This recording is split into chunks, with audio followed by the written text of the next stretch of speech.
Bon, au départ, je voulais juste ranger cette zone, histoire de plus voir ces caisses en vrac. Mais ça a été un enfer sans nom. Mon chat a failli mourir, j'y ai passé beaucoup trop de temps.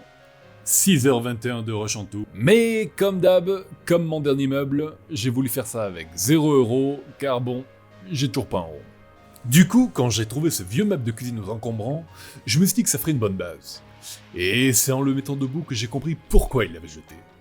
Car il s'est effondré sur lui-même, et comme par hasard, mon chat était pile poil là à ce moment-là. Oh! Mais bon, heureusement il est vif comme l'éclair et il n'a rien. Mais bon, l'autre problème c'est que c'est du mélaminé, et je déteste le mélaminé. Surtout quand dans mon cas, je me fixe comme objectif de faire passer 4 caisses en largeur, alors que ça passe déjà très juste. Et du coup, je vais devoir me retrouver à travailler avec des planches de mélaminé de 8 mm d'épée. Mais bon, c'est parti. L'idée c'est de s'inspirer des calax d'Ikea, comme je l'avais montré dans un de mes shorts. Je commence donc par démonter entièrement le meuble et utiliser les parties latérales comme plancher de mon meuble. Dans mon cas, il faut qu'elle fasse 52 cm de large. Donc, on passe à la découpe.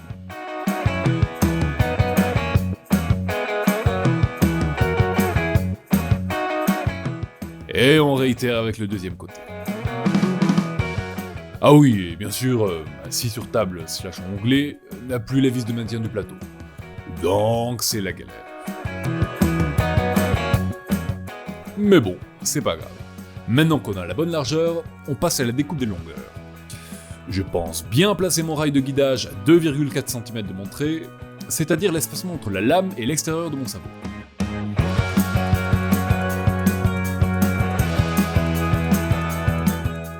Bon, maintenant qu'on a nos deux plateaux, on peut passer à la découpe des fameuses parois latérales en 8 mm. Bon, vous le sentez là que je galère avec ma simili sur table qui tient pas et sans rail de guidage assez grand?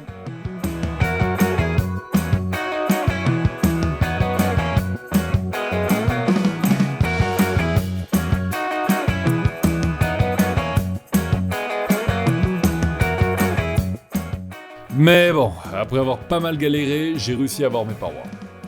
Et comme avec les plateaux, une fois à la bonne largeur, on passe à la découpe de longueur.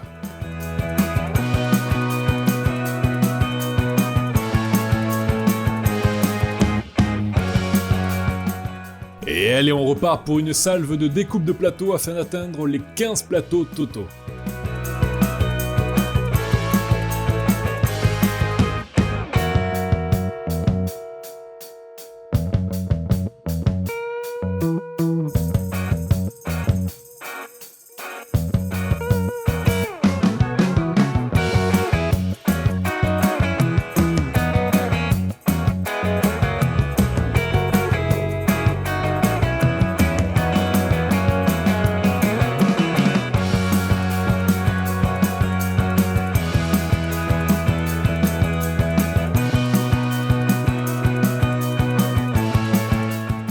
Bon!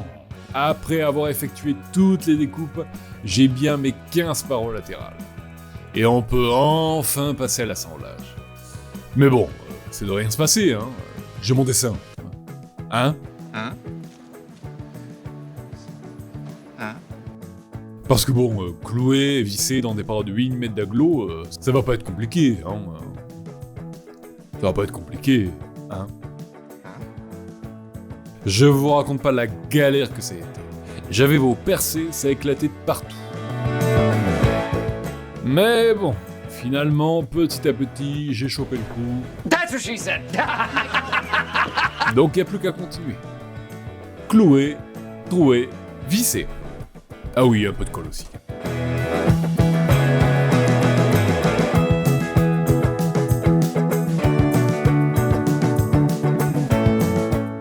Afin d'éviter que mon bois éclate, je perce 2 traits représentant la largeur de ma paroi. Comme ça, je m'assure d'avoir un perçage pile au milieu de la paroi.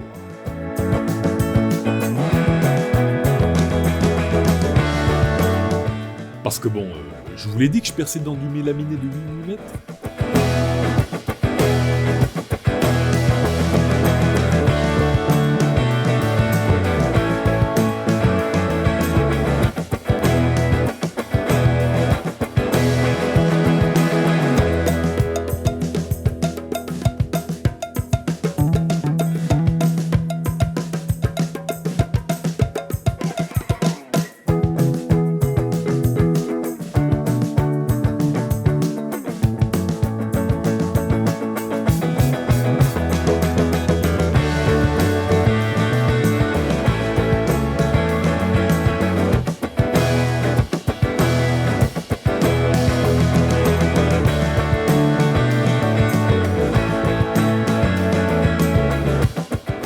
Et enfin un étage de fait.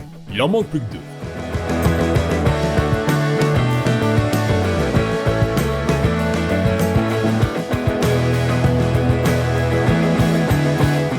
Afin d'assembler les panneaux latéraux supérieurs, comme dit précédemment, je vais m'inspirer des calyx d'Ikea. Donc, en guise de tourillon, je plante tout simplement des clous, auxquels je viendrai couper la tête avec la pince Monseigneur pour que les panneaux s'insèrent bien. Bon, ça c'était dans la théorie, car dans la pratique, j'avais beau percer le panneau supérieur, ça s'est pas toujours bien inséré. Donc, dans ces cas-là, on sort la grosse fraise et on fait des encoches, et notre bon vieil allié, la pâte à bois, sera là pour tout bien masquer. Bon, et bien sûr, quand on n'a plus de pâte à bois, on mélange tout simplement de la colle à bois avec de la sciure, et ça fait l'affaire.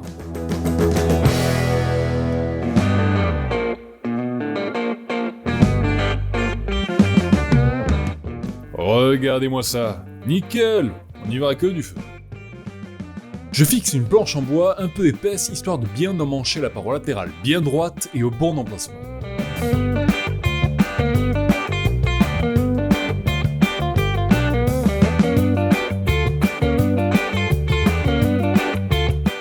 Et bien sûr, on continue à tout boucher avec notre pâte à bois fait maison. Bon, le problème de celle-ci quand même, c'est qu'elle est assez grossière, et qu'il faut pas mal poncer pour avoir un résultat lisse. C'est pour ça que je rajoute de la vraie pâte à bois une fois le plus gros fait.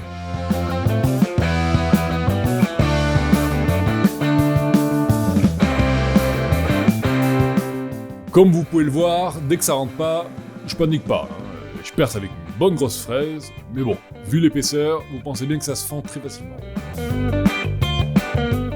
Même si bon, on va pas se mentir, c'est pas une méthode très conventionnelle, c'est pas le plus joli.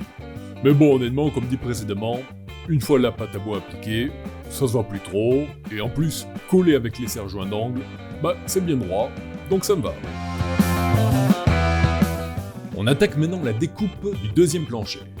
Et j'ai récupéré pour cela un vieux panneau de contreplaqué qui était complètement gondolé, mais bon, honnêtement il fera l'affaire et ça sera quand même bien plus facile à travailler que le mélamine.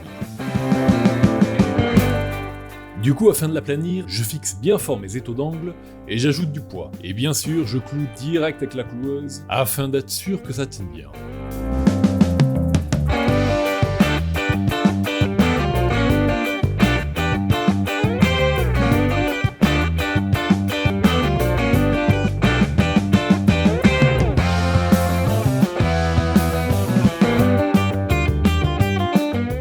Bon, je vous rassure, à ce niveau-là, toutes les fendures du bois ne me faisaient ni chaud ni froid.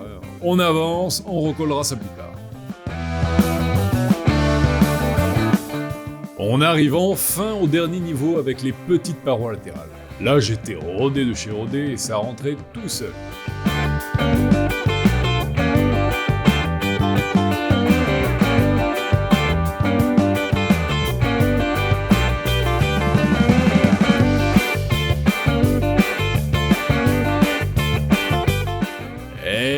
Voilà le plancher final. Donc là on n'hésite pas, on met tout ce qui traîne pour bien l'aplanir, histoire que tout soit bien mis en place. Et on peaufine les petits détails avant la peinture finale. Peinture qui, comme vous vous doutez, tradition de la chaîne oblige, n'est pas adaptée du tout. Eh oui, on ressort notre bonne vieille peinture de mur qui reste comme la dernière fois.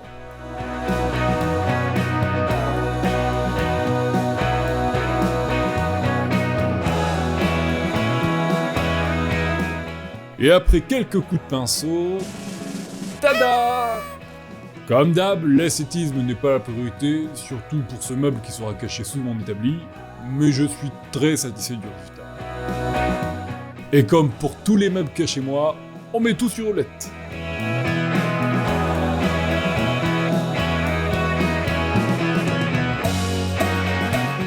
Allez, c'est parti pour virer une bonne fois pour toutes ces caisses en vrac et laisser place à un beau meuble tout frais. Alors, verdict, ça passe ou ça passe pas?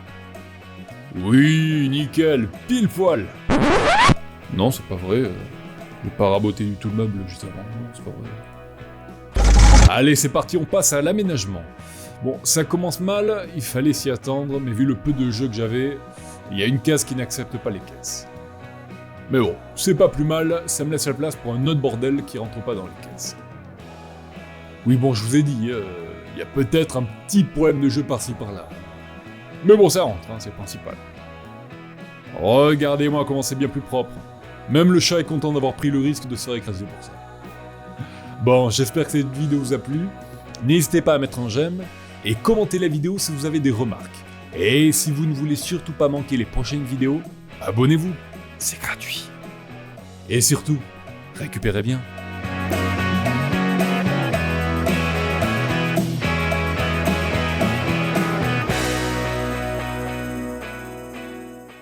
Peut-être qu'il est temps que tu arrêtes de te poser des questions et que tu t'éclates un peu.